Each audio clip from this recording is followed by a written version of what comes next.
کہ وہ پاکستان کے اندر اپنے تخریب کاری کے عمل کو اور بڑھائے، اور امریکہ اس کو پورا ساتھ دے گا، اور پاکستان کی کوئی سفارتی حیثیت یا خود مختاری، اس کی سولیڈریٹی، انٹیگریٹی، کوئی سوورینٹی، کسی چیز کا لحاظ نہیں رکھا گیا۔ اچھا یہ بتائیے گا حافظ صاحب کہ اب دفاع پاکستان کونسل کا کیا مستقبل ہوگا؟ کہ امریکہ نے شاید دفاع پاکستان کونسل توڑنے کے لیے یا اس پر پابندی لگوانے کی بھی کوشش کی تھی ماضی میں، حکومت پاکستان کو کہا گیا کہ اس کو بین کیا جائے، اس کا مستقبل کیا ہوگا؟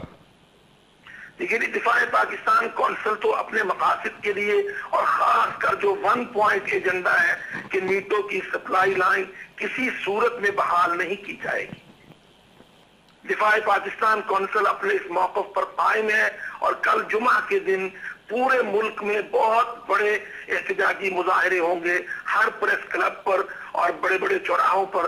جمعہ کے اجتماع کے بعد سارے ملک میں انشاءاللہ آپ دیکھیں گے کہ ڈی پی سی کے مظاہرے ہوں گے، اور بھرپور موقف کا اعادہ کیا جائے گا کہ امریکہ اس قسم کے جتنے ہتھ کنڈے استعمال کرے، بھارت جتنا بھی پروپیگنڈا کرے، مگر پاکستان کے عوام کسی بھی شکل میں نیٹو کی سپلائی لائن کو بحال نہیں ہونے دیں گے۔ یہ بتائیے گا کہ جس وقت حافظ سعید کی ہیڈ بنی مقرر کی جا رہی تھی، حافظ صاحب کی جب ہیڈ بنی مقرر کی جا رہی تھی امریکہ میں، تو پاکستانی لابسٹ کیا وہاں پہ سوئے ہوئے تھے؟ پاکستان کے جو مفادات کے نگران ہیں، پاکستان کے جو سفیر ہیں وہاں پر، وہ کیا کر رہے تھے؟ لیکن پاکستان کے ہاں اس وقت صورتحال یہ ہے کہ آپت ہاتھی پڑی ہوئی ہے، اور جو امریکہ چاہتا ہے وہ ڈکٹیٹ کر کے منوا لیتا ہے۔ ٹھیک ہے، اس وقت ان کی ڈکٹیشن کو قبول کر رہا ہے۔ ٹھیک ہے، ایک آزاد اور خود مختار ملک کی طرح اپنے مفادات کا تحفظ اور دفاع کرنے میں ہماری یہ لابی، خارجہ لابی جو ہے، یہ بہت کمزور جا رہی۔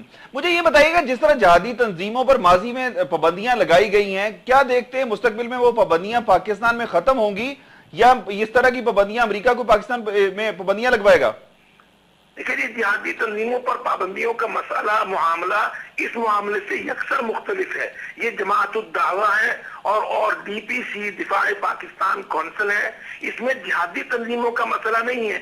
یہ تو پورے ملک کی ساری جماعتیں، 42 جماعتیں مل کر مشترکہ جدوجہد کر رہی ہیں، اس کو جہادی تنظیموں کے معاملے سے بریکٹ نہیں کیا جا سکتا۔ ٹھیک ہے، یہ بتائیے گا کہ یہ حافظ سعید صاحب کے پاس کے حوالے سے امریکہ کے پاس کوئی ثبوت تو ہے نہیں، تو کیا سمجھتے ہیں کہ امریکہ پھر کس طرح انہوں نے ہیڈ منی مقرر کر دی ہے ان کی؟ یہ صاف ظاہر ہے کہ ہٹ دھرمی اور بوکھلاہٹ کا نتیجہ ہے۔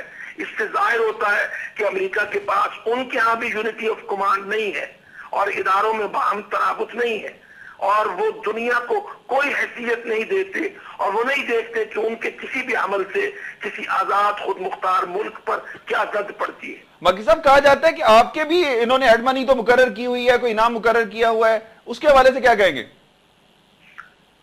دیکھیں جی، میں تو یہی عرض کروں گا کہ امریکہ کے اس طرح کے اعلانات سے، یہ جو لغو اور بالکل بلا دلیل اعلانات ہیں، اس سے امریکہ کی حیثیت، اس کی کریڈیبلٹی، اور دنیا جو کہتی ہے کہ امریکہ امن کے لیے کوشاں ہے، امریکہ کا اصل چہرہ بے نقاب ہوتا ہے۔ جہاد کا مستقبل کیسے دیکھتے ہیں اب؟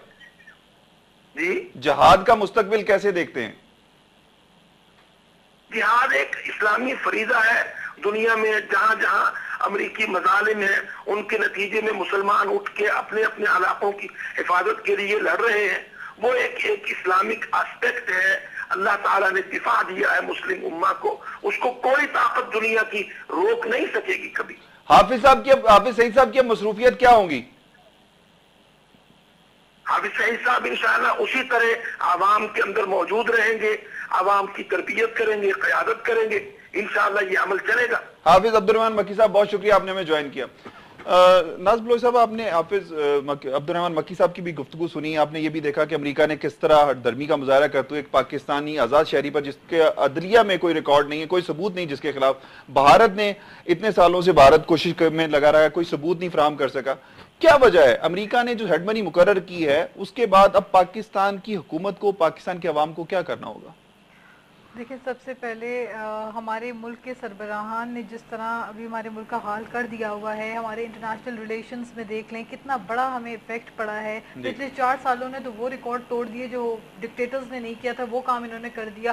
وہ جو فون کال کے اوپر ملک حوالے کرنے کی باتیں کرتے تھے اور فون کال کے اوپر ہمارے لینڈ پرووائڈ کر دیتے تھے امریکنز کو، انہوں نے تو ان ریٹن ڈاکیومنٹیشنز کرنے کی باتیں کر لی.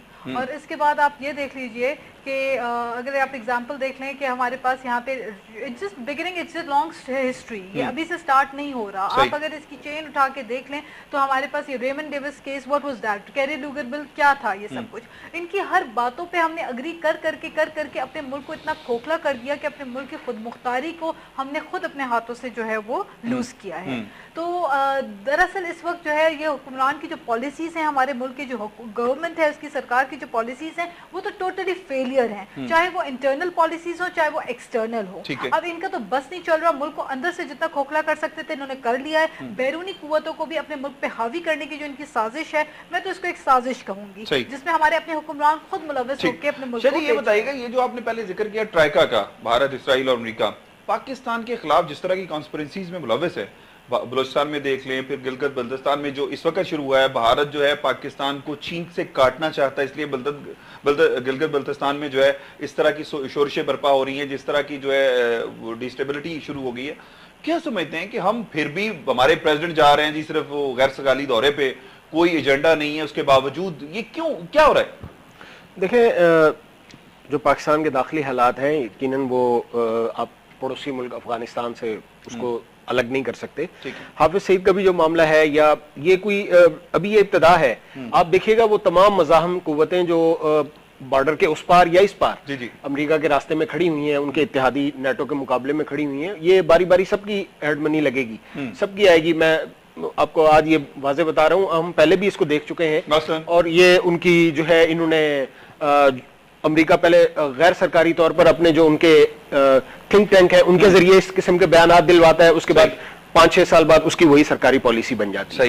ٹھیک ہے جی، یہ نام آ چکے ہیں پہلے بھی. اس میں سمیع الحق ہے جس کو طالبان کا استاد کہا جاتا ہے، اس کی بھی ہیڈ منی لگے گی. اس کے علاوہ دیر، کرک اور اس طرح یہ قبائلی علاقوں کے جتنے لوگ ہیں جو مزاحم رہے ہیں اور جو اب مزاحمت کر رہے ہیں، ان سب کی ہیڈ منی لگے گی. گلبدین حکمت یار کے جو دوست یہاں پاکستان میں تھے ان کو بھی نہیں بخشا انہوں نے، ان کے اوپر بھی ہیڈ بنی لگائی گئی.